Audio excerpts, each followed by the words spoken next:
Well, good morning and welcome to Fox 29 News Now on this Monday morning, February the 11th, 2019. This is a look over Old City, Philadelphia, where you can still see some snow coming in.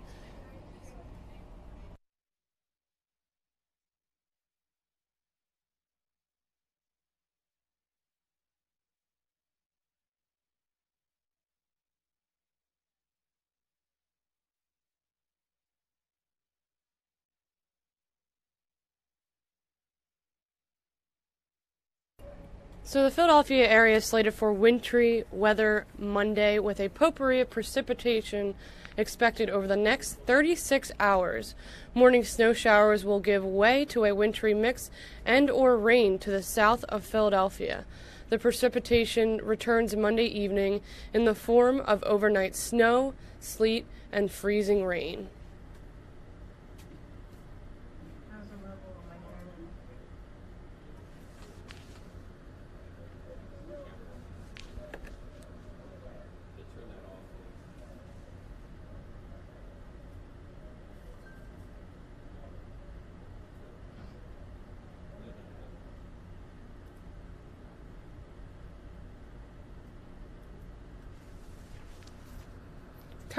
Current temperatures are just below 31, below freezing in the Philadelphia area and surrounding areas. It's about 30 degrees everywhere else, 24 up in Mount Pocono. Let's take a look at our Northeast USA.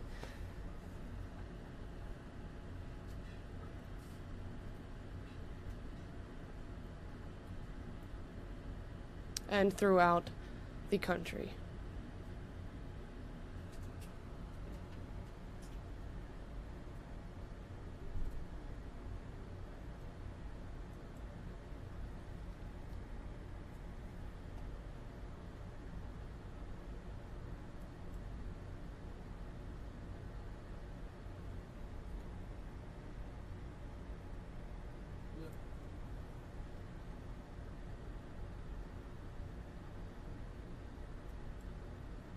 By Tuesday night, ice is expected to linger north of I-95 before changing to rain, so we warn our travelers, our commuters out there to be wary of ice and dangerous conditions.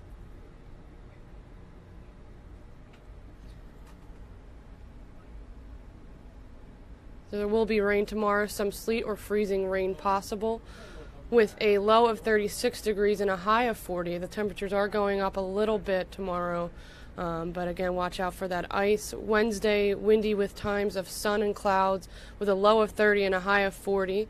And Thursday will be mostly cloudy, low of 39 and high of 50. And that brings us to Friday with showers possible, low 36 and high 55.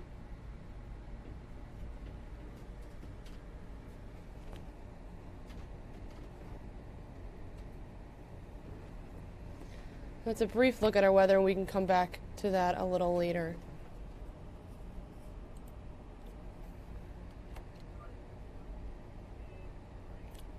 Border wall negotiations continue in Washington, but a big sticking point has emerged. Doug Luzader in Washington has the very latest.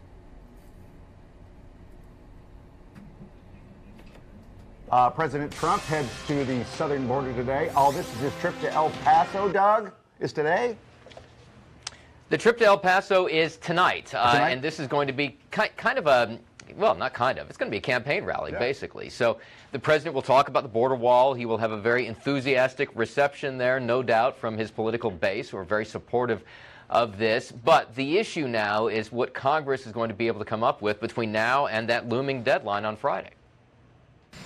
What will President Trump say at the southern border in Texas tonight? Here is a preview on Twitter. Democrats, he writes, don't even want to take murderers into custody. What's going on? What's going on are extended negotiations on Capitol Hill to avert a Friday deadline for another partial government shutdown. And Democrats are taking aim at immigration and customs enforcement, ICE, wanting to limit the number of their detention beds, a trade-off perhaps for the president's requested border wall funding. I think we're going to end up with something that deals with detention beds, with barriers, with technology, with the challenges we have on the southern border in a common sense way. And there is growing anti-ICE sentiment among many Democrats in Congress, but limiting bed space could be a deal breaker.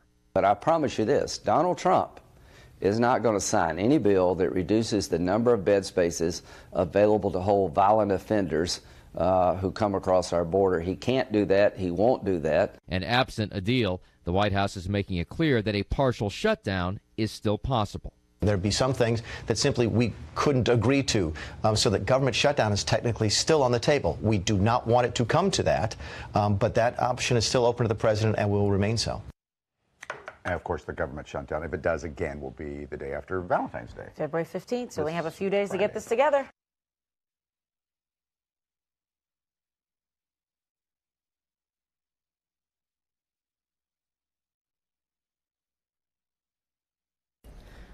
Well, if you're still looking for the perfect gift idea for your Valentine, there's a couple of companies that are putting a twist on the old-fashioned flower bouquet. Here's Tracy Carrasco with your business outlook. 7:24. Valentine's Day, yes, it's on Thursday. And if you're not sure where to get that special someone, and Mike definitely needs to listen to this because I know he's been struggling trying to find something. Apparently, Olive Garden is the place to go. And Tracy, when I first heard this headline, I was like, oh, you know, go eat at Olive Garden. That sounds good. But no, you're actually going to get a gift from Olive Garden. Yes. How about a bouquet of breadsticks from Olive Garden? That's what they're offering this year for Valentine's Day. So what better way than to say I love you than with a bouquet of carbs? So all you have to do, just order these breadsticks to go from your closest Olive Garden. Then you print up the bouquet wrapper that they'll provide to you. Print it up, wrap the breadsticks up, and present them to your Valentine. So that's one way you can say I love you. If you are looking for a place to have a unique dinner, the Waffle House, they are accepting reservations this year for Valentine's Day. About 200 locations across the country will be rolling out a special dinner for Valentine's Day, complete with white fancy tablecloths. Yes, and they're going to dim the lights. I've been reading about that I'm sure, yeah, yes. Make it a nice romantic dinner.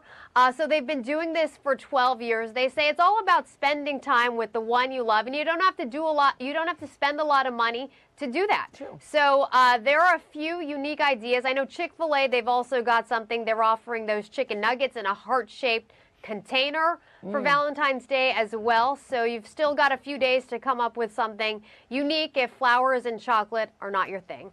Okay, because, yeah, if you still want something that you can eat, breadsticks are a pretty good choice. I love their unlimited breadsticks at lunch. I would take a bouquet of breadsticks any day. The two of you, if your fiance brought you a bouquet of breadsticks, you'd take that ring off your finger. If you really like Olive Garden. Really? I would not. Our first Valentine's Day together, he got me flowers, but he got me donuts, which I love. He's a keeper. I take anything to eat like that. Yeah. Something unique, something different. Right, and if you really know the person, you know they love Olive Garden, I think it's a great gift. All right. Exactly. Breadsticks for everybody in my life. Fantastic. Yes. I can't wait for my bouquet of breadsticks, Mike. You got it.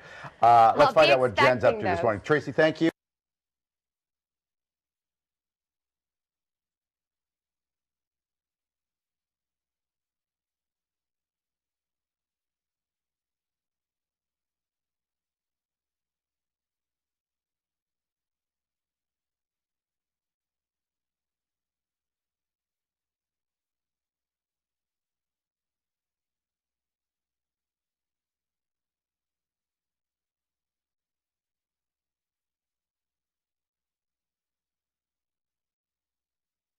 In just a few moments here, Senator Bob Casey and House Democratic colleagues are hosting a border security council ahead of Trump's shutdown deadline. We will tune into that as soon as it gets started.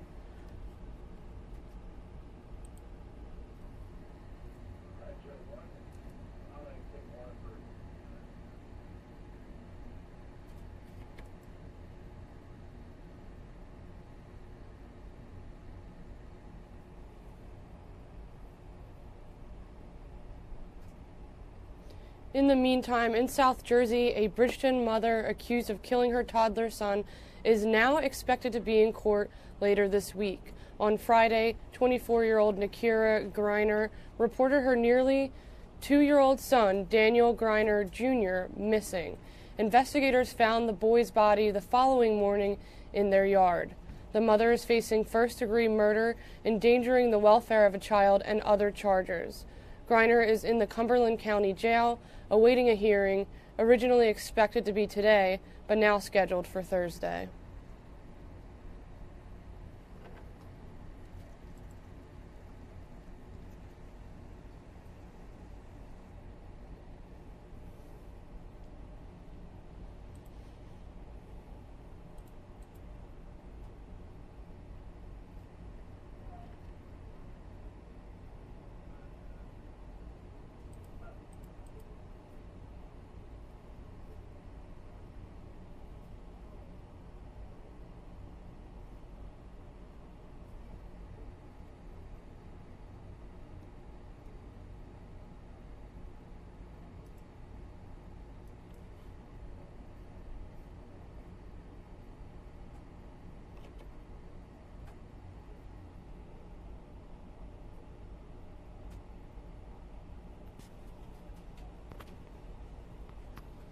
The NAACP is now speaking out about last week's controversial arrest of a young woman in North Philadelphia, calling it excessive. This video by Francisco Harris shows an 18-year-old handcuffed at Dauphin and Colorado streets. A police officer from Highway Patrol was arresting her because they thought she was driving a stolen car. The car had been stolen at one point, but was found by the owner, and she had permission to drive it. The woman yelled, sweared, and threatened to spit at the officer.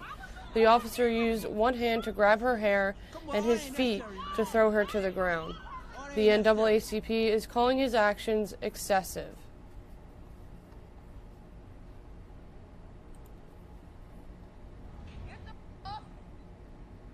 No matter how people sound, you should only be concerned about what they're able to do.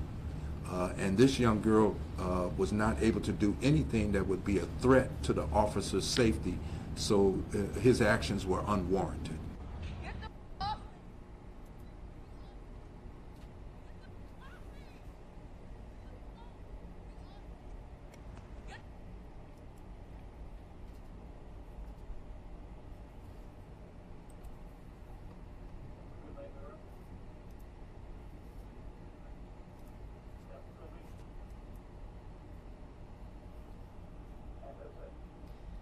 Cleanup begins today on a home in Philadelphia's Shutdown neighborhood after it was destroyed yesterday by illegal contractors next door. A contractor working on the house next door damaged the retaining wall in the basement on Friday, which knocked the home of a 94-year-old woman off its foundation. The family says the floors suddenly dropped a foot and the walls started cracking. They had no idea what was happening.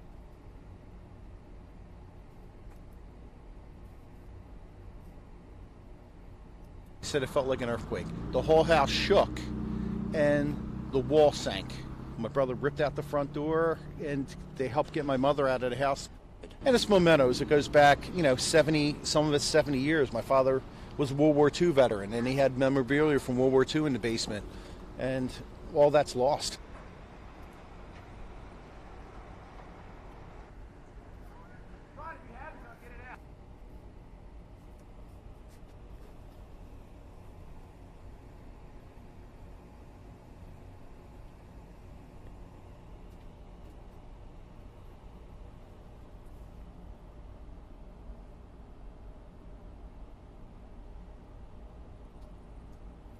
Well, Philadelphia Mayor Jim Kenney says he wants to stay in office at City Hall. Kenney announced his re-election bid yesterday on Twitter. He says he's proud of the city's progress and that he wants 4 more years to ensure all of our citizens can thrive. Kenney was elected 3 years ago. At least one other Democratic candidate has announced a run. Former City Controller Alan Bukovitz will take on Mayor Kenney in the primary. it's more than just reading. It's more than just math. We see just investments in the sciences. We see investments just in our students. I believe Mayor Kenny knows what's best for our kids in the future. And what he's doing is awesome. The 10th anniversary A of the vigil death was held yesterday of for a John Philadelphia Pulaski police of the officer 35th who was Police killed District. on the job. Comfort your 10 family years in ago their this loss week. and sorrow. And may the soul of our brother John and the souls of all the faithful departed, through the mercy of God. Friends and family, along with fellow officers, gathered at Broad and Olney in the city's Logan section, where Officer John Pulaski was shot on February 13th, 2009. Pulaski and his partner tried to help a cab driver in a fight with a passenger. That passenger ended up shooting and killing Pulaski, who left behind a pregnant wife. Yesterday, she thanked supporters for keeping his memory alive. And the souls of all the faithful departed. Sometimes 10 years ago feels like yesterday, and sometimes it feels like an eternity. But I couldn't have gotten through the last 10 years without every single one of these people that are here. From the police department, from John McNesby, my family, my son. It's just amazing, and it's great that you guys do this every year so that no one forgets. And that was always my worry, that people would forget about what John gave up for the city of Philadelphia. And you guys kept your promise that you won't ever forget, and I really appreciate that. Thank you.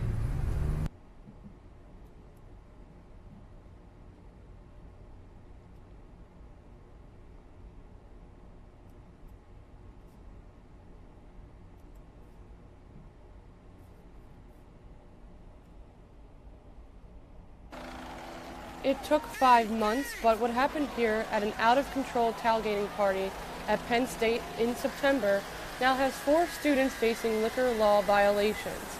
They are accused of organizing and running the party. A low-flying Pennsylvania State Trooper helicopter broke up the party, which drew quite a bit of criticism. State police say the chopper was trying to break up the unruly crowd after tailgaters ignored troopers on the ground.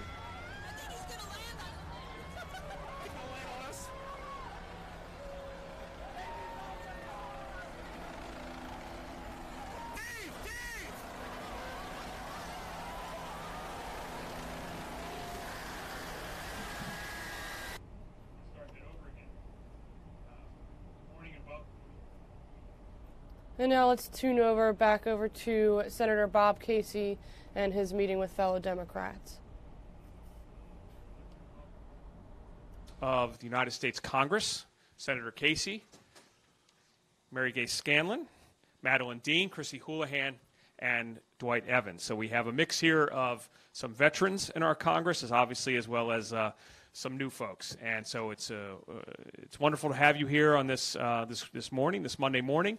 I understand we're going to be talking and hearing about national security issues and related matters. So with that, I will turn it over to Senator Casey, and thank you again. Okay. Mr. President, thank you very much for having us. This is working? Okay. Let me just take this out. It might be a little easier. Well, thanks very much for this opportunity. I'm grateful to be here with our witnesses, and we want to hear from them. I'll have a brief opening, and I'll turn it over to Representative Evans, and then we'll go from there. But I'm grateful to have members of the United States House of Representatives with us to talk about border security, especially at a time when it's a concern for so many Americans, but also an issue that's in front of the Congress right now when it comes to having a negotiation among, or I should say between and among appropriators as they try to reach the goal of getting an agreement that can pass in time for the February 15th deadline just by the end of this week. So we're grateful to have this chance. I guess the first place I want to start is the need for what I would refer to as effective border security. We've had a lot of discussion in Washington and around the country about language that emanated from a campaign. And language that's part of a soundbite or part of a campaign message. We haven't had nearly enough discussion on the details and the substance of what constitutes effective border security that will in fact work. Every once in a while it's good to dive into the substance of an issue, not simply focus on the language and the debate about the word wall and what all that means. The good news is these members of the House of Representatives and these witnesses will give us a chance to dive a lot deeper than some of the debates so far. One of the concerns that I have is that we're missing in this debate a real focus on what we've got to do at the border. There's a lot of discussion in Washington too often about some of the mythology about the border.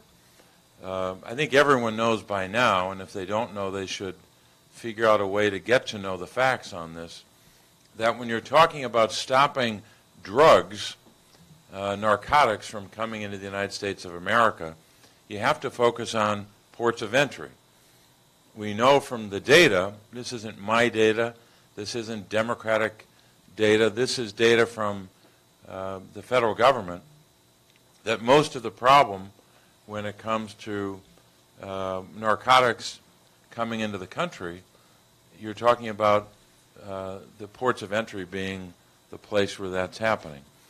By one estimate, and you'll hear this over and over again, and it's good to repeat it, you have numbers like 80+%, sometimes as high as 90% of the illegal narcotics coming into the country through those ports of entry, whether it's cocaine or heroin or fentanyl. You're going to hear those numbers over and over again. So if we want to stop the drugs at the border, we have to be serious about investing in the technology, the infrastructure, the mechanics of actually doing that. And we don't have nearly enough of that deployed already. We know that, for example, one of the priorities that a lot of border security experts have is to have much more drive-through inspection systems up and running than we have right now. And we'll hear a good deal about that. We should have both the infrastructure and the technology to do that at ports of entry. We need 24-hour surveillance at the border. We need to screen cargo more frequently at the border. We need to make sure that vehicles are inspected and sea containers and the like. And this is my view, if this means we have to stop every single vehicle at the border to prevent drugs from coming in, we should do that. And we should fund it, no matter how much it costs. And that's a lot more important than debating whether or not it's a good idea or a bad idea to have a 1,900-mile-long concrete wall that virtually every expert that we know says will not work. And every time we thought the president was moving to a more substantive, realistic debate about effective border security, he fell back on his language. Just when you thought he was changing the terminology, he went right back to a concrete wall. So at least today we'll have a discussion about what actually works. And finally, and this is apart from this hearing, but I think it bears repeating for today because we are facing this deadline, we should be committed to 3 words at least when it comes to how we fund the government. No more shutdowns. No more shutdowns by either party for any reason.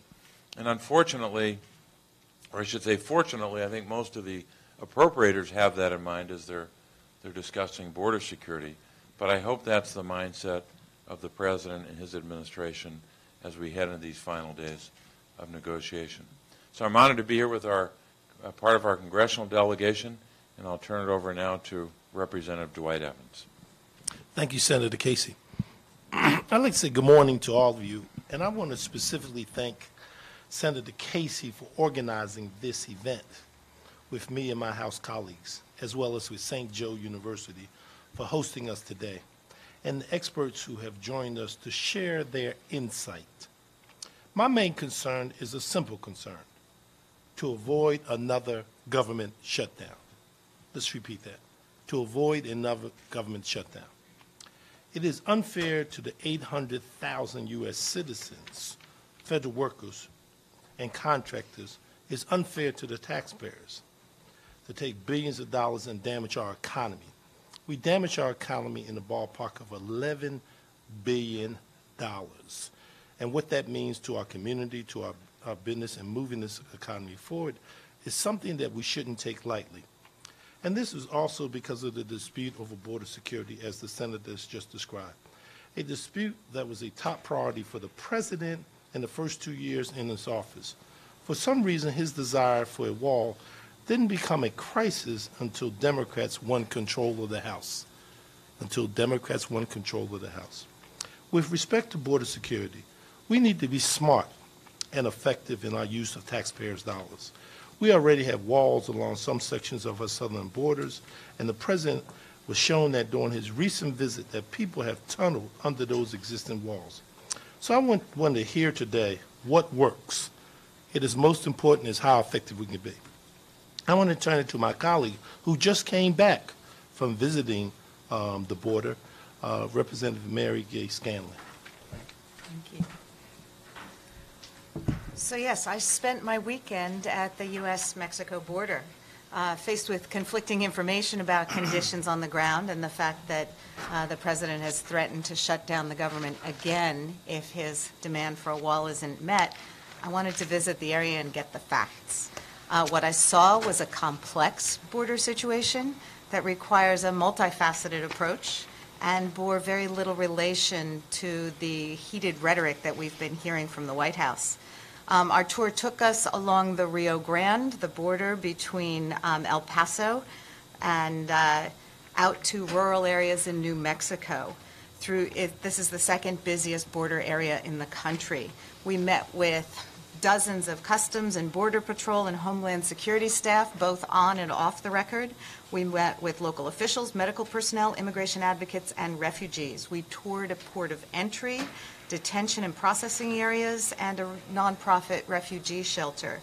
Our Border Patrol guides drove us along the river and gave us a tour of a mountaintop staging area where rabbits and cows outnumber people.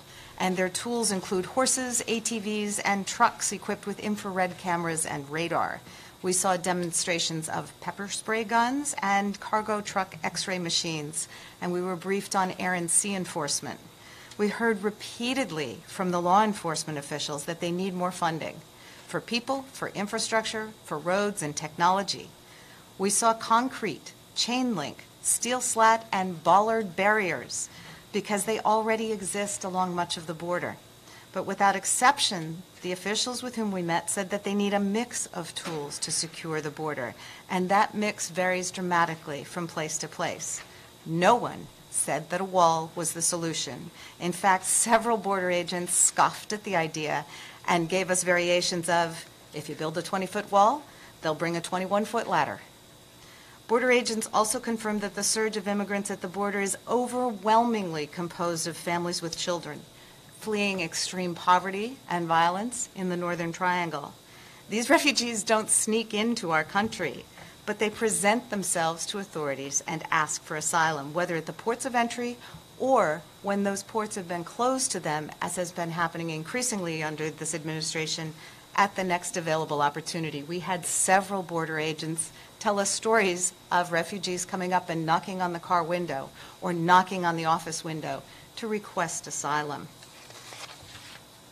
We met one of those refugees at Annunciation House. It's a shelter for people who've been released from custody. She's from Guatemala. Her daughters are American citizens. She had returned to Guatemala because of family issues, but found it too dangerous for her children. Lacking a legal method of entry, it would take her decades to get a visa for herself. She had to choose between raising her daughters, her American citizen daughters, in dangerous conditions or trying to re-enter the country with them. In October, she walked across the border with her girls and requested asylum.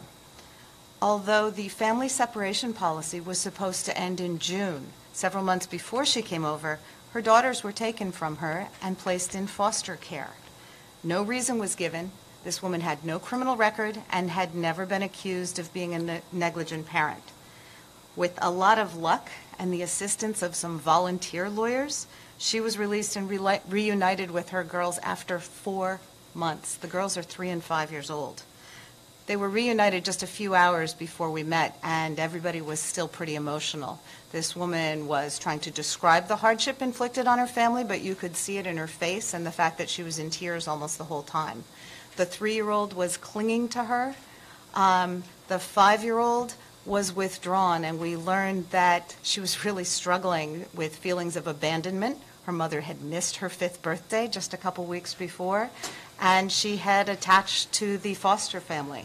So here these kids have gone through an incredible emotional experience, and the family has been damaged. So we didn't find a national security emergency at the border, but we did find a humanitarian crisis. In addition to this woman and her daughters, we saw dozens of women and children sleeping in concrete holding cells with wooden benches, sleeping side by side on the floor, on the benches, with not enough room to walk between the bodies. No place for the children to play. Agents told us 80 to 90% of the detainees are refugee families, not drug dealers or criminals. With the best will in the world, the law enforcement agents admit they're struggling to do their jobs because they don't have the facilities, the personnel, or the resources to process the refugees.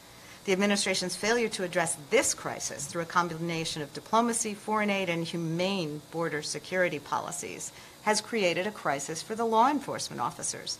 They worry that they might not catch bad guys when they have to station a Border Patrol officer at a hospital to guard a sick refugee child.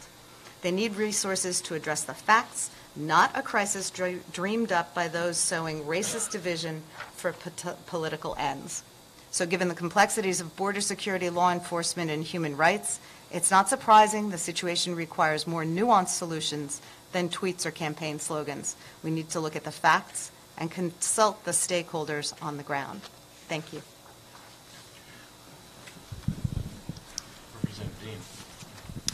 Thank you. My name is Madeline Dean. I'm a newly elected Congresswoman. I represent Montgomery County, neighboring Montgomery County, and a piece of Berks County. I am delighted to be here, and I thank you, Senator Casey, and your whole team for organizing this and inviting us here today. I thank those who are going to offer us your expert information about the topics at hand. And I want to thank the President, Mark Reed, for welcoming us and your whole team. I have to tell you that before I was elected, I taught at LaSalle University for 10 years. So it's a pleasure to be here at our rival, well, not really rival, St. Joe's. No, it's a beautiful campus, and I admire the work you do here. We're here for what could not be a more timely or important conversation. Over the last several months, much of our national discussion on border security has focused on the President's demand for a wall along our southern border. Now, the conversation about how we secure our southern border is an important one, and Democrats have put forward a range of proposals on how to do it in smart, effective ways. But our conversation about border security needs to be broader than that, too. Our guests well know that border security doesn't just take place along the U.S.-Mexico line. It takes place at our airports, in the oceans surrounding our country, and at ports like the one here in Philadelphia. If we are going to have a thoughtful, well-informed conversation about border security, then we need to think about all of the challenges we face. And that's why I'm so grateful for our guests today, who will surely shine a great deal of light, new light, on these issues. I also want to make 2 points that don't always receive the emphasis they deserve. Much of our national conversation over these past few months has focused on the risks associated with immigration, but we rarely talk about the rewards, and those rewards are profound. Immigrants work harrowing jobs, serve in the armed forces, use their talents to help our country innovate. They also contribute immeasurably to the richness of our culture. In America, immigrants aren't extra, they are essential. But we just don't welcome immigrants because they offer something we want. In America, we have a long tradition of welcoming strangers simply because they are in need. That's what our asylum system is all about, and right now that system is being dismantled. 3 years ago, if someone had told me that my government would separate families, lock up children in cages, and then fail to reunite them even following a court order, I would not have believed it. And I know that's true for you too. And yet that's exactly what has happened under this administration. This isn't us. It isn't who we are. In her famous poem about the Statue of Liberty, Emma Lazarus captured a truer set of American values. Lazarus describes Lady Liberty as the mother of exiles. Her torch signifies worldwide welcome to the homeless, to the wretched, to those yearning to breathe free. Extending a hand to those seeking refuge isn't an afterthought. It's a core American value and a key part of what makes this country the beacon of freedom that it has been for so long. And if we embrace that tradition, treating refugees with compassion and fairness, we can take up that mantle of leadership once again. Again, I'm thankful to be here, and I'm thankful for the testimony that you will provide. And now I hand it to my colleague, Chrissy Houlihan. Thank you, and I hope that my comments will complement all of the other comments that have come before me, because I am also grateful to be here today, and I thank you, Senator Casey, for organizing this, and for my colleagues for being available to come to the university as well. Thank you. My name is Chrissy Houlihan. I represent the 6th Congressional District. I have for about 37 days or so. The 6th Congressional District is Chester County and Berks County. By way of background before this, as Madeline indicated, many of us have very disparate and diverse backgrounds. I'm a veteran, I'm an entrepreneur, I'm an engineer, and I'm a businesswoman. And so before I got here, that was what my background was. And so many of my questions will have to do with that. But I also happen to be the daughter of a refugee, and he came here as a 5-year-old child with his single mother, the only people who survived the Holocaust. He passed through the Statue of Liberty area when he was just a small child. And I can't imagine a world where my grandmother and my father would have been torn from each other. And I can't imagine a bigger honor than I had last week to sit on the floor of the House of Representatives at the State of the Union. One generation later, I sit on the floor representing my community. And that's the promise that America offers all of us and should continue to offer all of us. I also believe, because I'm a veteran that and just a citizen of this country, that we really do need to protect our borders. And those are borders that are not just our southern border, but also air, land, and sea borders. And we also need to do that smartly. I agree with everyone else here on the panel. I don't believe in a monolithic sea to shining sea wall, nor do I think the vast, vast majority of Americans do as well. I'd like to say that as an engineer that we should be bringing smart and efficient and cost-effective solutions to every issue that we have, whether it's the southern border or other borders. And I also would like to say that we really need to come together as a people to find a solution. And we need to stop screaming at each other from the left and the right to be able to come to a solution that I think we can find. And I think that our communities demand this. You know, we demand that we come to a solution of bipartisan immigration solution, because it's what the American values are that we all share, because frankly our economy demands it. I've not been in office formally for a very long time, but through the 2 years that I've been running, I've had the opportunity in my community to visit many businesses. QVC is headquartered in my community, and they cannot find enough high-skilled labor to populate their workforce. The mushroom farmers and growers of America headquarters, the nation's largest, the world capital of mushrooms is in my community, and they can't find enough people to farm the mushrooms year-round in our community. So we clearly have an economic problem in addition to a problem of heart. I want to echo Representative Evans and Senator Casey's pleas. We cannot do this by shutting down the government. That is irresponsible, failure of policy. And to that end, in the 37 days that I've been in Congress, I introduced my very first bill, supported by 22 other freshmen, the Shutdown to End All Shutdowns bill, which basically says that if we ever do this to ourselves again, the people who ought to pay for it are the people who are sitting here in these seats and our executive branch, rather than the people of our community. And I hope that that gains some traction as well. My questions will align with my background and also with the fact that I sit on the Armed Services Committee, I sit on the Foreign Affairs Committee, I sit on the Small Business Committee, so many of my questions will have to do with that. I'll be interested in smart solutions. I'll be very interested in the cyber issues that you brought up, active duty military and National Guard folks who are at our borders. I'm interested in that, and I'm very, very interested in diplomatic and humanitarian solutions to what is a crisis at this point in time. Thank you so much for your time. I look forward to the opportunity to speak with you. keep it out. Well, thanks very much. I want to thank Representative Evans, Representative Scanlon, Representative Dean, and Representative Houlihan for their testimony. Now we'll move to our witnesses. What I'll do for each witness, this is not, by the way, how they do it in Washington. I'll introduce them, give a little bit of biography before they speak, as opposed to doing all of that ahead of time, because by the time you give the biography for the third person and then they speak later, people forget what the biography was. So I want people to know a little bit about the person speaking just before they speak. But I'll start with Lisa Himber. Lisa is the Vice President of the Maritime Exchange for the Delaware River and Bay. This entity, the Maritime Exchange for the Delaware River and Bay, is a leading advocate for port and related businesses in the tri-state region. Lisa's got a BA in English from the University of Delaware and a master's degree in communication from Drexel University, one of our great institutions, in addition to being here at St. Joe's as well. Lisa, thanks for being here, and we'll proceed with your testimony. I'll go to my left to right. Thank you, Senator, and good morning, Representatives Dean, Houlihan, Evans, and Scanlon. Thank you for the invitation to participate here today. As the Senator said, I'm Lisa Himber, Vice President of the Maritime Exchange, which is a nonprofit trade association representing port businesses in the tri-state region.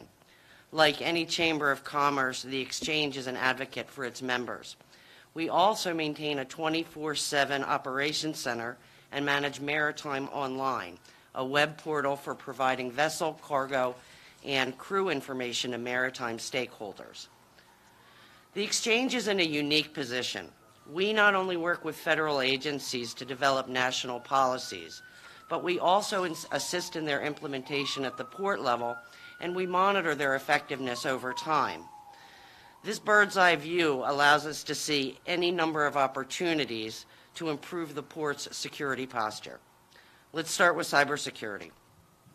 Possibilities for the federal government to assist maritime businesses in hardening their information networks range from providing vulnerability assessments to offering grant funding for needed equipment and services.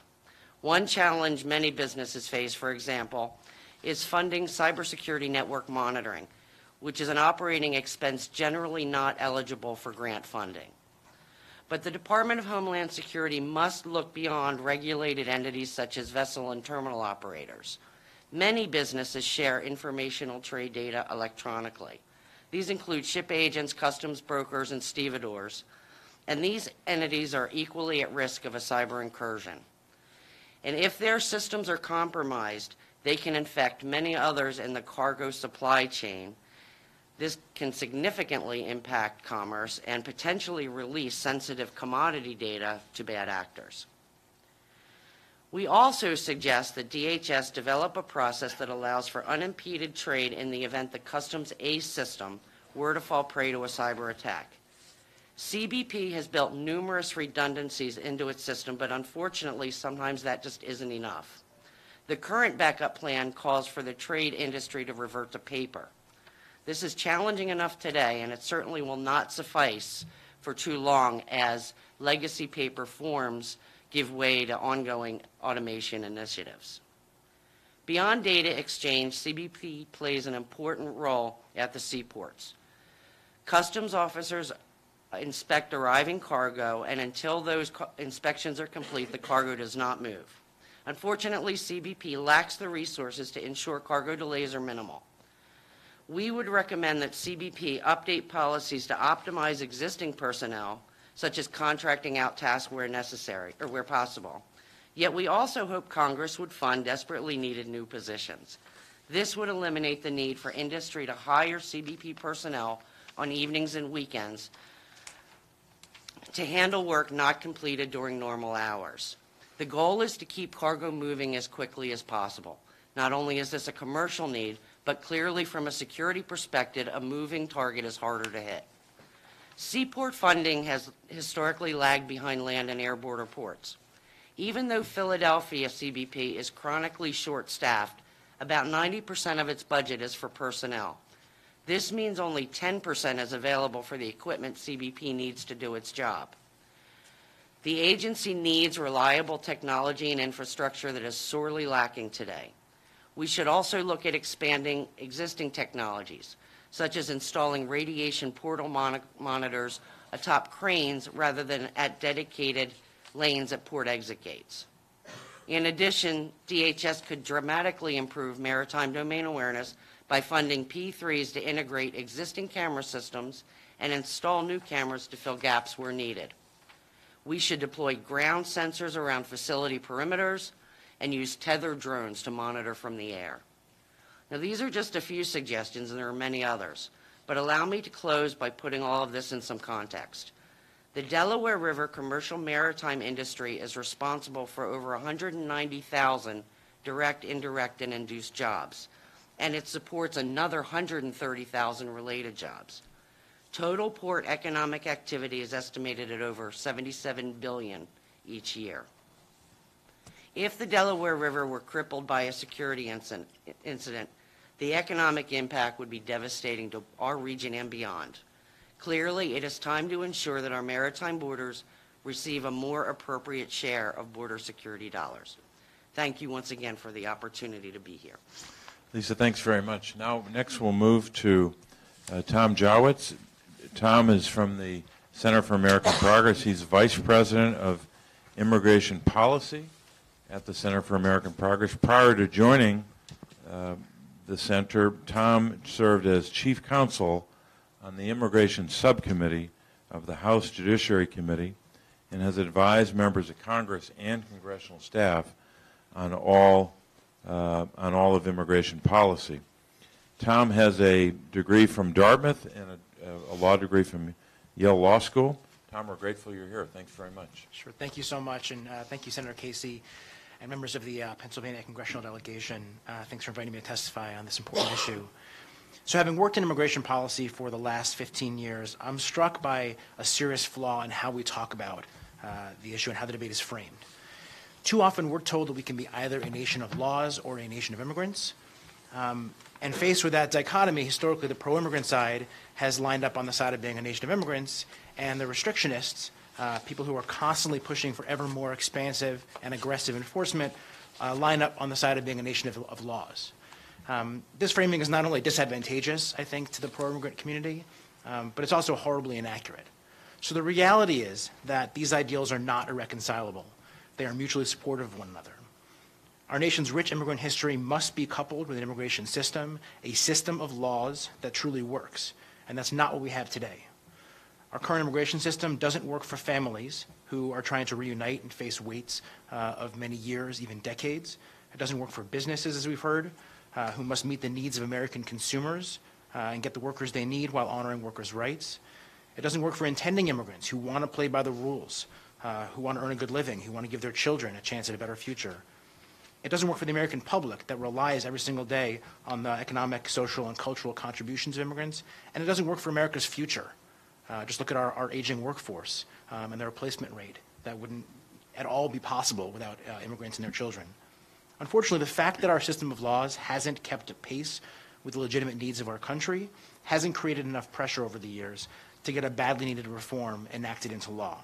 Instead, it's resulted in years of immigration outside the law, to use a phrase that Hiroshi Motomoro, a professor at UCLA Law School, coined a number of years ago. There's no clear evidence of this than the fact that there are 11 million undocumented immigrants in the country today, 8 million of whom are in our workforce. The average undocumented adult has lived here for 15 years. The truth is that our arcane immigration system is so broken that it long ago abandoned the right to expect and deserve compliance and respect. It's not a good thing. That reality helps to explain why when restrictionists demand maximum enforcement of a system of laws that everyone recognizes to be broken, they are undermining, not honoring the rule of law. Only by fixing our immigration system in a way that aligns with American values and interests and that truly encourages compliance with the law can we effectively restore respect for the rule of law. So what could that look like? For starters, we need realistic avenues for legal immigration and fair and efficient consideration of requests for humanitarian protection. Because the goal of this effort is not only to design a system of rules that works, but also one that people respect and believe should be enforced. Our immigration enforcement system has to be reformed to provide fair and just outcomes. So much enforcement that takes place today occurs without any due process, without any review by an independent adjudicator, without any opportunity for individualized assessment of whether a person should be released from detention or given a chance at avoiding deportation. Enforcing a broken system in a wanton and senseless manner will not make it work any better. Instead, it's going to have the effect that we're observing today. It's going to expose the cruelty of tearing parents away from children, teachers away from their students, and pillars of the community away from their friends and neighbors. It's also going to slowly continue to erode respect for the rule of law itself. Now, what gives me hope, even after doing this for 15 years, and allows me to believe that there is a way forward, is that the constant attacks on immigrants and refugees that we're seeing have provoked a visceral negative response among the American public. According to Gallup polling, a record high 3/4 of Americans now say that immigration is a good thing for the country. That's the highest point in decades since they started testing that.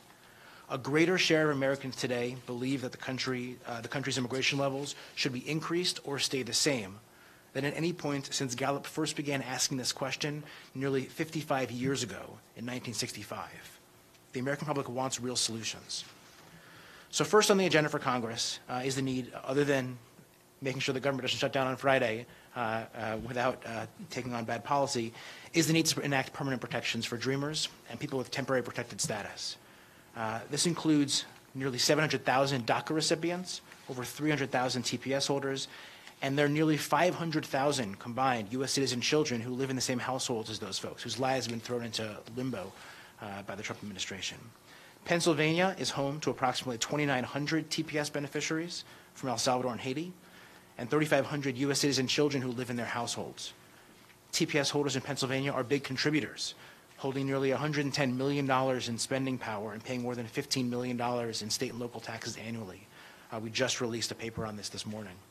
The state is also home to nearly 5,000 young immigrants who actively maintain DACA. Given the damage this administration has been doing to immigrant families and communities in Pennsylvania, passing legislation to provide protection to these populations cannot wait. So in closing, the country is having a conversation about what it means to be an American and who belongs here. Right? That's what we're talking about at this point. And for the first time in my professional experience, we are all getting a chance to see what it looks like when the people who have long existed on the anti-immigrant fringe are now allowed to actually set and drive policy. You know, and we can talk about all the different ways in which they're doing this, from family separation to attacks on asylum to the evisceration of the refugee system, everything we can get into if folks want to talk about that. This does present new and difficult challenges every single day, but it also represents an enormous opportunity, to be honest. And I think we can use this heightened awareness about the contributions of immigrants and immigration to push for meaningful and lasting change. Thanks so much. Tom, thanks so much. Appreciate your testimony and for being here today. Our third and final witness is Bishop Garrison. Bishop Garrison is the interim executive director for the Truman National Security Project. He previously served in the Obama administration's Veterans Affairs as a special assistant and White House liaison. He originally hails from Lexington, South Carolina. He's a West Point graduate who served 2 one-year-long tours in Iraq with the United States Army's 3rd Army Cavalry Regiment. He's got a law degree from William & Mary Law School, and we're grateful, Bishop, that you're here. Thank you. Thank you. And before I begin, I'd just also like to point out I served in the Department of Homeland Security as well in the Obama administration for a 1.5 years and later supported them for an additional 1.5 years as well. So at recent time, 3 years total. Senator Casey, Representative Evans, Representative Scalin, Representative Dean, and Representative Houlihan. Thank you for having me here today to give testimony regarding the deployment of U.S. military to the U.S.-Mexico border. Last week in his State of the Union address, President Trump defended his order to deploy an additional 3,750 active duty U.S. troops to the southern border. The total number of troops will now reach more than 4,300, which is in addition to the more than 2,000 National Guardsmen stationed at the border as well. The so-called mission of our service members at the U.S.-Mexico border is to support customs and border protection by installing an additional 150 miles of wire and expanding their surveillance capabilities. Acting Secretary Pat Shanahan outlined these duties during press conference at the end of January. However, neither the President's order nor Shanahan's remarks have given sufficient justification for this, for the most recent deployment of our military, or for the deployment in the first place and this extension into September. When initially giving orders for the deployment of more than 5,200 troops just prior to the midterms, President Trump attempted to justify his decision by claiming that the approaching migrant caravan constituted a national security threat. As interim executive director of the Truman National Security Project, as well as a former Army officer and a veteran of 2-year-long tours in Iraq, I know very well what does and does not create a national security crisis and a demand for a military response. I can therefore say with utter certainty that the caravan last year, as well as those since, was not the danger the President has claimed.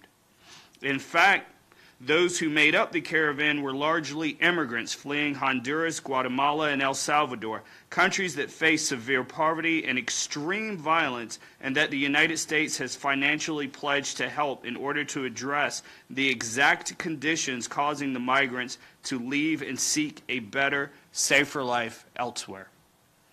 A very similar case can be made for the caravan of Central American immigrants approaching our border now. These are people striving to escape violence, not perpetrate it elsewhere. The deployment of our military to the border, therefore, was entirely unnecessary, especially considering that our service members are already stretched thin due to nearly 18 years of constant warfare. December did see a slight drawdown in the number of troops at the southern border, but that has now been reversed with the most recent deployment. A deployment, I must emphasize, that remains without a stated long-term goal. In November, then Secretary of Defense James Mattis said very plainly that the long-term goal was somewhat to be determined. And we now have, and we have not seen since received any information from either the Pentagon or the White House to indicate that this has changed. Consequently, it is clear that the Trump administration's justification for the deployment of our active duty troops to the U.S. border was not a proper, measured response to a national security threat as claimed. Rather, the initial deployment, as well as the extension of the so-called mission in September, and this additional deployment of troops is all done in order to cater to the President's politicized fear-mongering. Our military does not train so tirelessly, does not sacrifice time away from loved ones in order to put up fences and escort CBP officers around at the southern border. And they should not begin to do so now in response to a completely imagined national security threat. Thank you. Bishop, thanks very much. And now we'll get to our questions. I'll start with just one question in order to move things along. I wanted to, and I'll address it to all three if you have a comment on it, but I'll start with Lisa. It's the point I made at the beginning about the drugs coming into the country, which I think we're not, at least in the last couple of weeks, have not talked enough about. We're told by Custom and Border Patrol, or I should say Custom and Border Patrol officers, as many of you know, conduct both immigration inspections and also customs inspections at ports of entry to prevent the illicit entry of travelers, cargo, merchandise, and drugs, all four. I'll focus on the drugs for a moment. According to Custom and Border Patrol statistics, not my numbers, their numbers, 90% of heroin, 88% of cocaine, 87% of methamphetamine, and 80% of fentanyl was seized at legal ports of entry in 2018. Custom and Border Patrol officers are on the front lines of preventing contraband from entering the country, and yet for years they've been critically understaffed. Lisa, you made reference to staffing shortages in your comments, and I know you speak mostly from the perspective of the Port of Philadelphia and your own experience, but could you speak to that again, even by way of emphasis and repetition? And then Tom and Bishop, you have something else to say about ports of entry generally? Oh, certainly. As I mentioned, in Philadelphia, the staffing is chronically low. Customs, in fact, had to initiate a program, they call it the 559 program, where port businesses can hire customs officers, and I mentioned on nights and weekends, they pay at overtime rates just to get cargo moving off the facilities. Now, when that program was first launched, for example, Philadelphia area, and we say Philadelphia, but it's ports of Wilmington and South Jersey as well.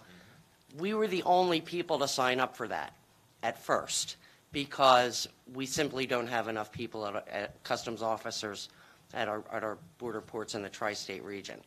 We think that puts us at a big competitive disadvantage, in addition to, as you so rightly observed, potentially putting our ability to interdict drugs and jeopardizing that possibility. So that's one example of how we can see how we're understaffed. Tom? Thanks, Senator. I will only add that you're right. It's Customs and Border Protection data itself is on the website. You can see it for yourself, and you can see where these narcotics are entering the country and where they're being interdicted. And it's not just them. The Drug Enforcement Administration issues every single year a national drug threat assessment. And the most recent report they issued just a couple of months ago was very, very clear that cartels that are trying to move these kinds of narcotics, cocaine, fentanyl, and the like, are moving things, and opioids are moving things, heroin are moving things through the ports of entry. That is where they have the ability to do it. And it's, at the end of the day, they're playing a numbers game. Right, they have large quantities of large shipments they want to get through, and if they put them in enough cars and enough trucks, depending on the flow of traffic that goes through, there's just billions of dollars, right, worth of cargo that comes through our ports of entry every single day. That is essential to the lifeblood, not just of those border communities, but all throughout the country. There's a fantastic map that's been produced over the years that shows how every single part of the country benefits from the flow of traffic across our U.S.-Mexico border every single day. It's a numbers game for them at the end of the day. And so that's really where this issue is presenting itself. Sure. And I'll try to simply add something a little bit different. Juliet Kayam, she is a fellow at Harvard. She mentions and states that or looks at the focus of being secure flow. When we look at ports of entry, we should be looking to reinforce and upgrade our current systems and our current resources dedicated to protecting security at the ports of entry, because essentially ports of entry must continue to flow. To the points that have already been made, the majority of the drugs and trafficking that we see are through those ports of entry. So having the idea that any type of physical boundaries like a wall across hundreds of miles of unguarded terrain is going to help that situation is just absurd. What we need to be investing in are the new types of technologies with the proper civil rights and civil liberties and privacy concerns vetted through our lawyers, our attorneys, both on the Hill and at the Department of Homeland Security, who have been thinking through these problems for years. And we need to continue to listen to the law enforcement leaders on the ground who say that they need more agents, they need more skilled agents in order to really redirect the flow here and properly protect our borders. Bishop, thanks very much. And before turning over to Representative Evans, I'll say two things. Number one is, this is my own observation, one of the reasons why the fentanyl number is only 80% at ports of entry might be because a huge portion of it as well comes through direct mail from China. So I can't prove that, but we know that to be true with regard to fentanyl. Second point I'll make is that when we're talking about investing more resources in ports of entry, we're not talking about a small project. We have, Julia, 300 ports of entry? 328 ports of entry. That's a lot of places that we have to invest in. So this is a big project that we need to start appropriating more money for and more emphasis, and start having rational adult conversations about ports of entry, not the mythology that some have perpetuated in our political debates about what the real problem is and what is effective border security, not just mythological border security. Representative Evans. Thank you, Senator. Tom, I'd like to piggyback a little bit on your aspect, and this is sort of piggybacking on my colleague, Congresswoman Dean, about immigration and the value in Pennsylvania. And I know in Chester County and other locations is extremely important in terms of workforce. So can you speak a little bit to the value? Because I think sometimes there's a disconnect. You know, even though my colleague just came back from the border, and here we sit in Pennsylvania, you know, not Texas or California, but obviously there's some value. So can you speak a little bit to the value to a immigration policy or system that really functions and benefits all of us? Yeah, sure. Thank you so much, Congressman. And we actually, I will say, you know, it's interesting. Before the last election, not the last presidential election, we did a full year-long study with some economists to look at essentially what the economic impact would be of a mass deportation policy that would pull all unauthorized workers out of the workforce, and broke that down state by state, industry by industry. And our plan was to do a second half of that project in 2017 that would look at the economic benefits to every single industry, every single state, every single community. You know, if you were to do a broad legalization bill as part of a broad reform of our immigration system, we never got to that second half because it didn't feel like it was on the table in Congress for some time. But really what that study showed is that the economic benefits of undocumented immigrants specifically, really you can find them in every single state, in every single community, and across every single industry. Some industries are more reliant than other industries. But going beyond the undocumented population, the National Academies of Sciences released really a comprehensive study 2 years ago looking at the economic and fiscal benefits of immigration broadly and immigrants to the U.S. And it's a huge compendium of research that, you know, basically brought all the different demographers, all the different economists together. It's just to look through the studies that have been done over the years. And what it finds at the end of the day is that immigrants and immigration are a net positive, a significant net positive to the U.S. economy.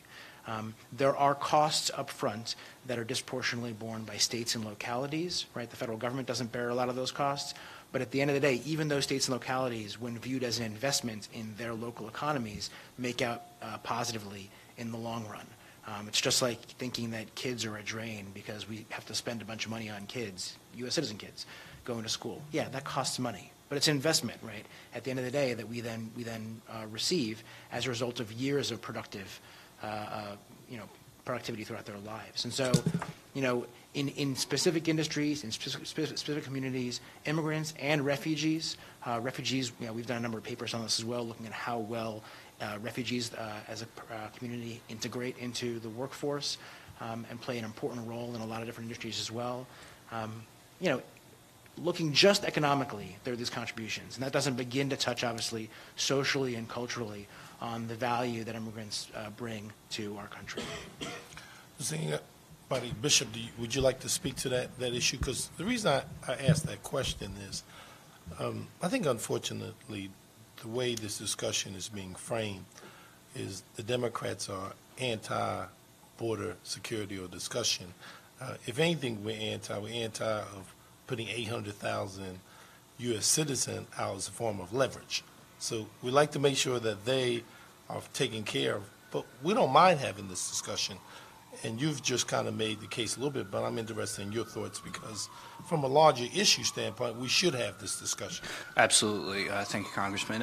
The big thing here, I would say, at least looking from my lens on the national security foreign policy issue, first, I think it's already been hit upon by the Congresswoman that we're really looking at a humanitarian crisis. Whenever we talk about the border, whenever we speak on it, we're looking at families that are being ripped apart. We're looking at refugees and asylum seekers that are looking for a safer way of life, and they typically have looked to America as that shining city on the hill that can help to provide that.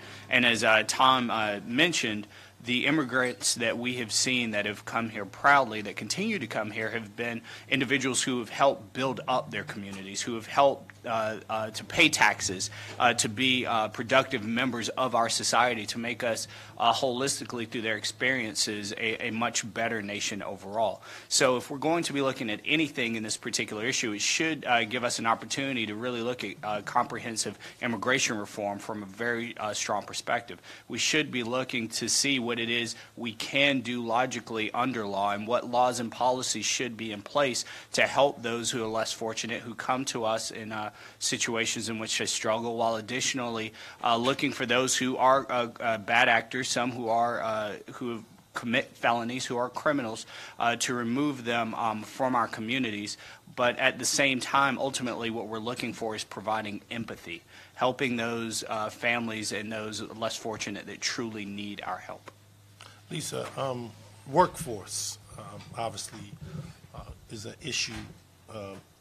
Need workers, need to fill that. So can you talk a little bit about, from an immigration perspective, in terms of the ports? Well, unfortunately, I can't. Okay.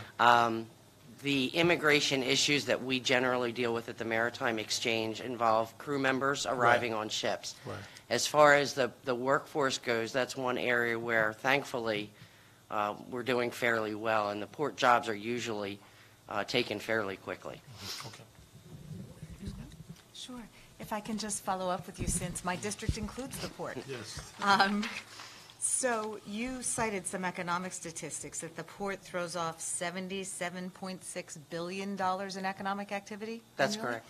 And employs almost 200,000 people directly? And Not then- directly. Okay. Yeah, What was that? the direct jobs are closer to, what did I say in here? Oh, I didn't. Okay. But I can. So the direct jobs generated by the ports in the tri-state area, and I do have more detail if you wanted it broken out for Pennsylvania specifically after this, but about 21,000 direct jobs, 25,000 induced jobs, 9,000 indirect jobs. Right. Okay, so that's a lot of economic activity. But did I understand you correctly that the failure to invest in security infrastructure at the port is impeding the port's ability to do more business? I believe it is, absolutely.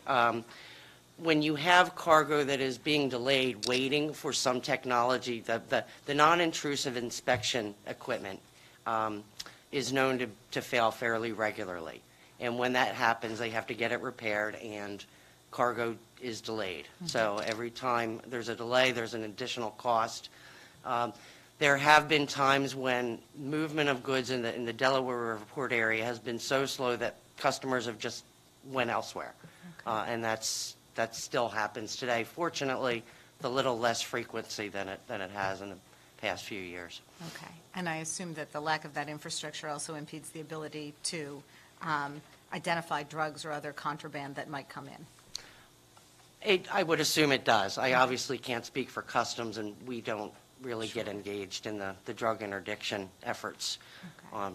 Our members, of course, are all on the up and up, so it's not anything that ever enters in our world. I can assume that a wall's not going to be much help on the Delaware. Not even a little bit. Thanks. Mr. Garrison, you were pretty clear that there is no national security emergency at the southern border that would justify sending troops there, and I think every one of the Customs and Border Patrol people I talked to this week were similarly puzzled as to what to do with the troops who were being sent there. Sure. I mean, they're stringing some concertina wire, but they are not trained to deal with refugees or border conditions. Would it be fair to say that the deployment of these troops is really more of an act of theater or even reality TV? It seems to be a political vanity project is the way that I've described it. And we need to keep in mind, and I cannot stress this enough, these are the same troops that have been fighting a war for nearly 18 years now.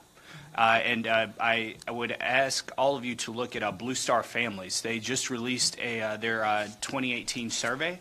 in which they go through. Blue Star Families, I'm sorry, I'll give you a quick background. They are one of the only nonprofit organizations that works directly with the families of current active duty members of the military.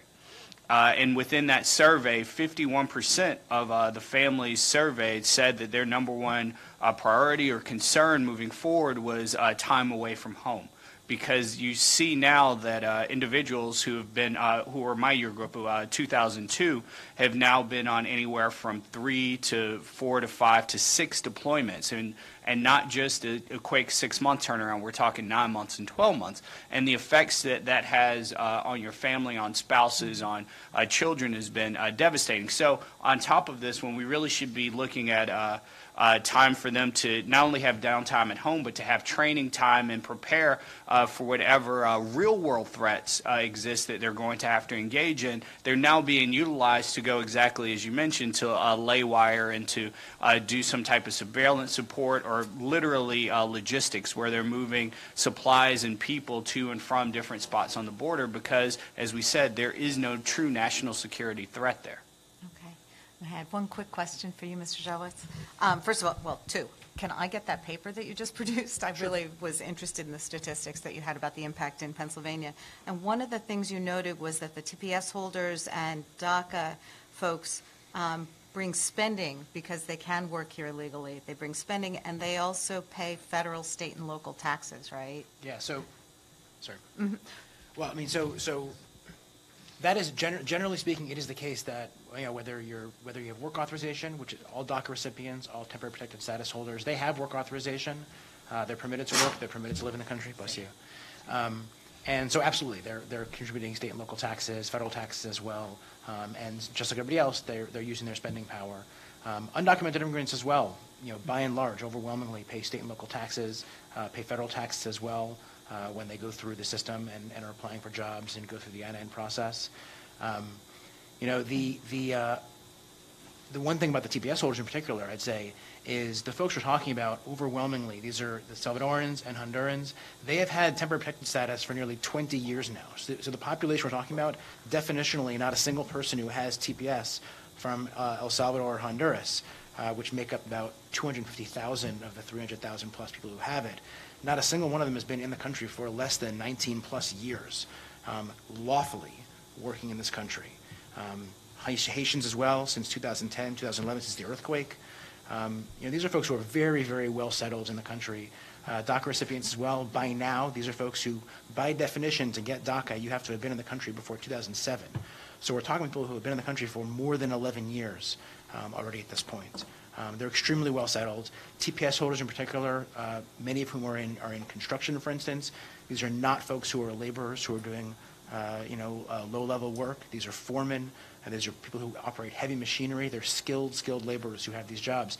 And I'll say, this is not Pennsylvania specific, but one of the stories I think has not gotten nearly enough attention is, if you look at where the largest numbers of TPS holders work and where there are thousands who are in construction today, you're talking about California, Texas, North Carolina, Florida, Virginia, exactly the states that have experienced natural disasters in the last 2 years and are are in dire need of exactly these kinds of skilled workers to rebuild their communities. Thank you.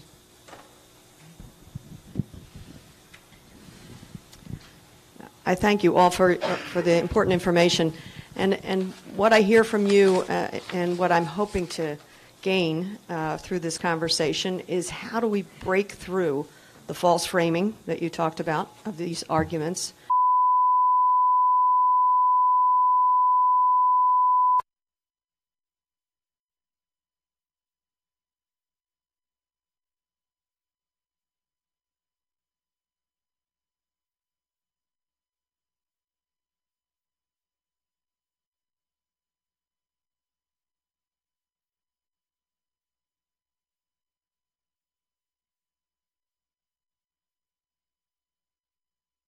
My apologies for that. Looks like we just lost signal. We'll start moving on.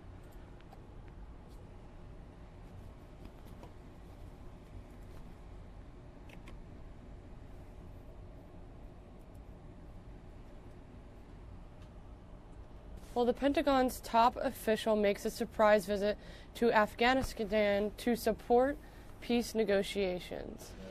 Acting Defense Secretary Pat Shanahan arrived in Kabul today as Washington tries to break an impasse between the Afghan government and the Taliban.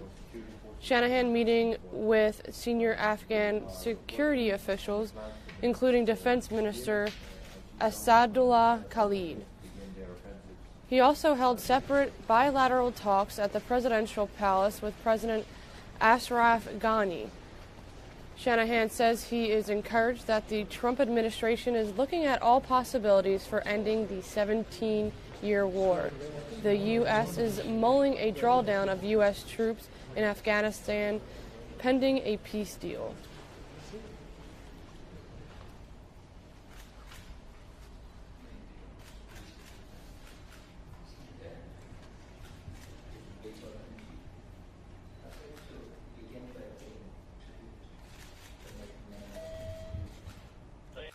Who fought shoulder to shoulder with us, especially the 2,419 who paid the ultimate sacrifice, and the 20,459 that were wounded.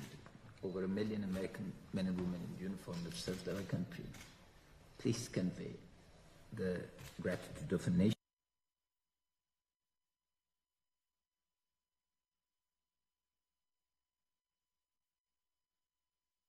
Over the weekend, 2 more Democrats officially threw their hats in the ring for the party's 2020 presidential nomination contest.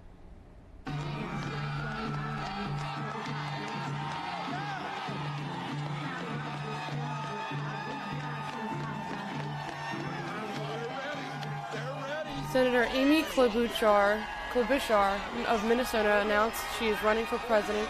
The 58-year-old senator is considered a moderate. She is now in her third 6-year term as a senator from Minnesota. Klobuchar made her announcement at Boom Island Park in Minneapolis during a snowstorm. We are tired of the shutdowns and the showdowns, of the gridlock and the grandstanding. Today, on this snowy day on this island, we say enough is enough. Our nation must be governed not from chaos, but from opportunity, not by wallowing over what's wrong, but by marching inexorably toward what's right. And it has to start with all of us.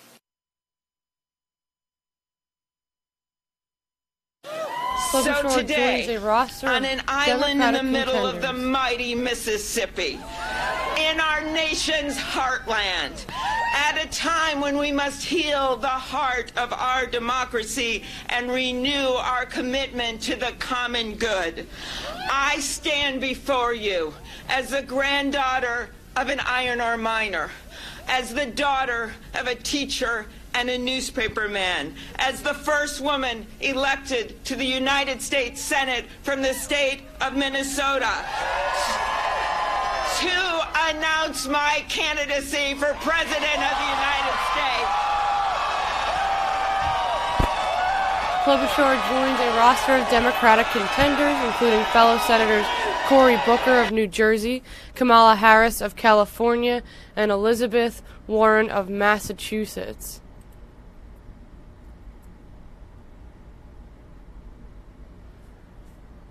Senator Elizabeth Warren was on the 2020 campaign trail Sunday in Iowa.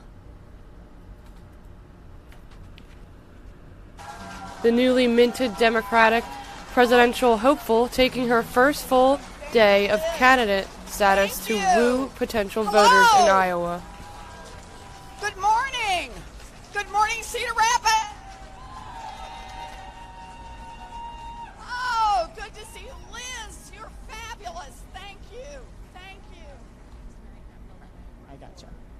Warren making a stop in Cedar Rapids and making her claims on what doesn't work in America because of what she says is a lack of wage increases, housing discrimination, deregularization, and home ownership disparity between whites and blacks. And she made sure to say that President Donald Trump doesn't work right for America either, insinuating he may have a new residence before the next year. We're going to those every day? You know, here's what bothers me. By the time we get to 2020, Donald Trump may not even be president.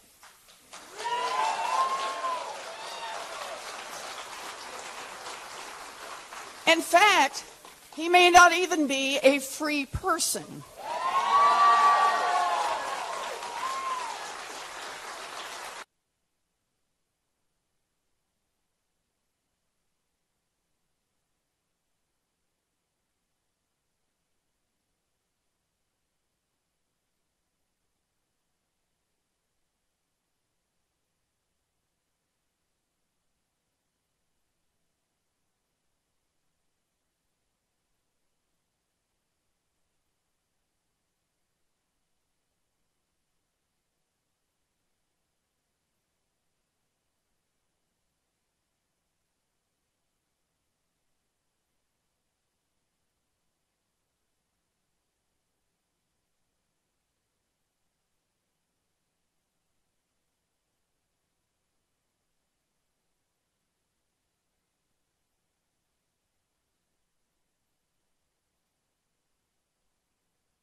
Looks like the snow has finally slowed down here in Philadelphia.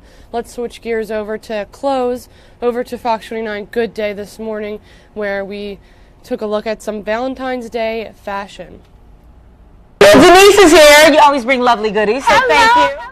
And you are getting us ready for Valentine's Day. That's right. We got a few days to get it together, to go shopping. You know, everything's sometimes last minute. So I'm talking about the colors of love, how you can wear them, different occasions. And of course, I had to bring you a little something. Well, thank you. Because we like to incorporate red and pink to be on theme. Exactly. But you want to be cute with it. You want to be fashionable, right? Exactly. And with yours, it's more whimsical. It's very, you know, feminine and flirty with yours. The dress is very lace knit, which is a huge trend right now on the runway. This dress is from Just Fab, so it is affordable. And then your shoes are affordable too. They're from Just Fab as well, but they have that cute little gold detail on there. Yes. I know how you love shoes. You were just like, these I are love great. these. Okay, I'm going to get on the floor, guys. I can't turn around. Here we go. Okay, now look.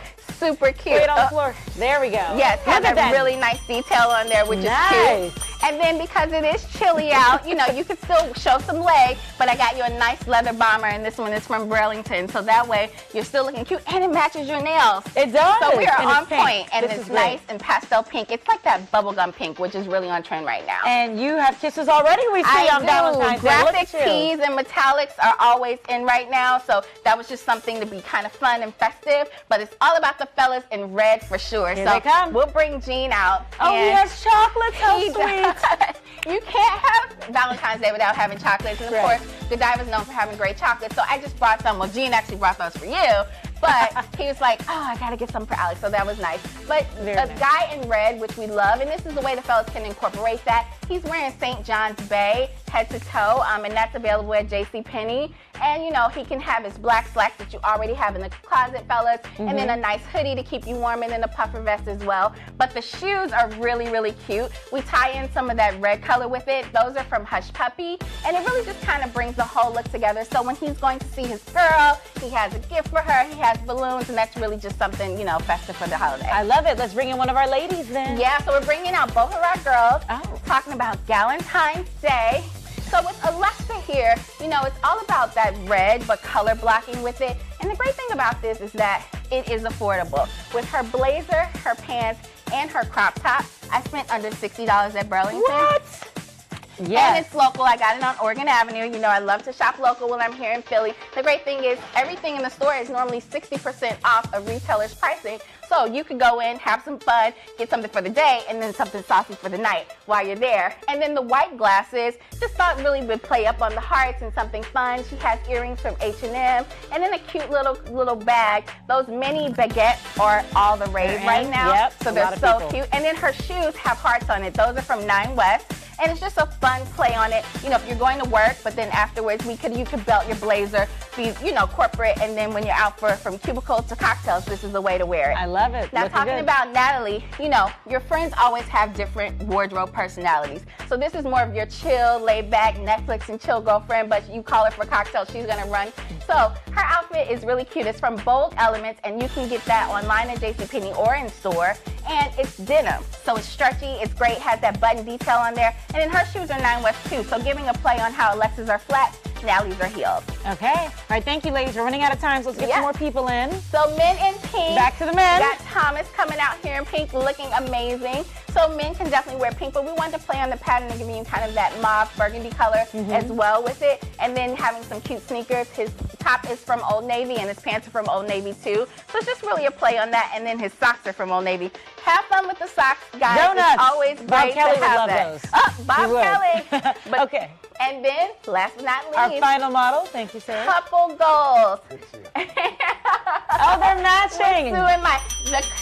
I love it. Hey, Will you the be my couple that Valentine? slays together stays together, Oh, right? say it again. The couple that slays together stays together. So Sue is representing for the curvy girls in fashion to figure. So this dress has lace in there. It's still giving you a nice silhouette for the body. It looks and great. then her shoes are from Shoe Dazzle, which are really, really cute. And she has her little cup that says Bay on it. You can get that at Burlington. Oh, that's so great. She has her Bay next to her, which is Mike, and he is matching with her with a sweater from H&M, looking fantastic. And his socks, he doesn't have shoes, but he wants to show those socks off. Looking really We cute. love it. I love Sure. socks that have personality. So it's all about Valentine's Day, just having a really good time, you know, looking your best for yourself and then for your mate or that special person. So quickly, let's bring everybody back in because it's time to go. But they all look so lovely for Valentine's Day. Love the way you incorporated that red and pink. Thank you, Denise Caldwell.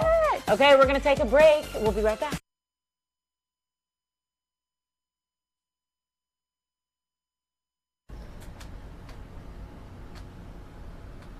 Fox 29 Good Day also delve into some whoopie pies for Valentine's Day. I'll have you take a look at that before we close. Perfect transition. That's why she's a professional in this business. We're going to make a whoopie pie today. You got to try this. So this Pennsylvania woman is carrying on her grandmother's legacy and creating whoopie pies in Lancaster County, and she's here with us. You know what I mean? Lucille Bowie was called Tico by a grandchild with special needs, and the nickname just stuck. It even hung on the door of her Pittsburgh area bakery when the doors opened, get this, in 1939. So Tico was known for her whoopie pies and passed the recipe cards on to family members when she died. And those cards inspired a web business called TicosWhoopies.com, and the owner is Tico's granddaughter, Holly. Hi, Holly. Howdy, how are you? Last name Holleran? Yes, sir. I won't even get into it. No. I've heard it all. Okay. It's all good. I mean, every day. It's What are all you good. hollering about? But the recipes are here on the back of the box, right? Absolutely. Yeah, it's our shipping box. God, that's great that you Original kept them. cards. And Absolutely. where are they? Very cool. They're in safekeeping Like on my an- mantle. I Like an bet. Oscar. Yeah. I bet. They're treasures, that's Yeah. for sure. Yeah. What is the history of a whoopie pie? Well, it's actually a really cool thing that we have here in central Pennsylvania. When women were making cake batter years ago and Yeah. they had a little extra left in the bowl, not enough to make a cake, but they wanted to do something with it, they would put a little part on the tray and they call it a gob or a lid. Like a gabagoo. Exactly. Boom, boom, boom, that, and then fill it with the cream or the filling or the icing from the Oh, cake. pretty simple. And then put two together and bam, you got It looks like a big fat cookie. It's awesome. So why Yeah. whoopie, though? Why the name?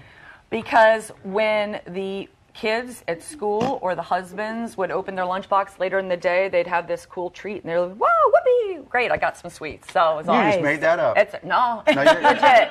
It's legit. is? That's in the record books? It I'm is. just kidding. So why do you think we call a whoopee cushion a whoopee cushion? Because you're saying it's the whoopee, same- you let it out. Because it's the same shape? Because it's all about fun. And let me tell you, Mike, if you Yeah. send some Tico's whoopies this week, it ups your chances for getting some whoopee on Valentine's. Oh my goodness! Just saying. I love Well, it. Holly, I'm just saying. we're hollering now. And you too, Alex. Yeah, you We're too. an equal opportunity, girls and boys, both. Right? Okay, we know them as round. Yeah. If I sat on one of those, would it go?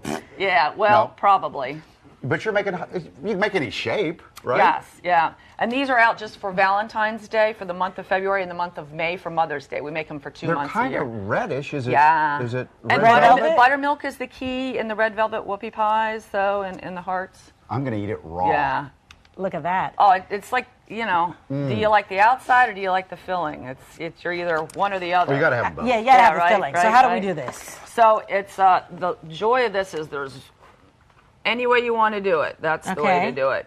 Make a little heart in there. If you like a little, make more. A little. If you want more, boom. Ooh, that's a lot. That's how much you put on there? Yeah. I like me my some goodness. filling. Yeah. Okay. Yep. And then you just cram it in there, and in the mouth it goes. Where could I get the heart-shaped trays? Just about any cooking store? Or? I don't know. It's a good question. They've been around for a while, these pans. So really? Yeah. You can find everything online nowadays. So I would say that. Let me see that finished good old product Amazon. right there. Absolutely.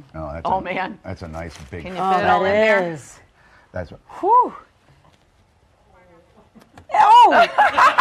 And we just had a glob right there. There's a lot of icing. Now, is this like a cream cheese icing or buttercream? It's actually a buttercream filling. Ooh, my favorite. Absolutely. Can't go wrong with butter. That's so true. It's not a poopy pie. Thank you. So it's Tico's Whoopies. And when's the last time you'll sell the heart-shaped ones? Is it literally on Valentine's Day? The end of February, and then End of they come February. back again for May for Mother's Day. Oh, Mother's Day, Absolutely. yes. That's sweet. I love you. Absolutely. Thank you. Thanks for sharing this That's with your us. husband? Wonderful. Well. It is. We gotta go. We gotta go.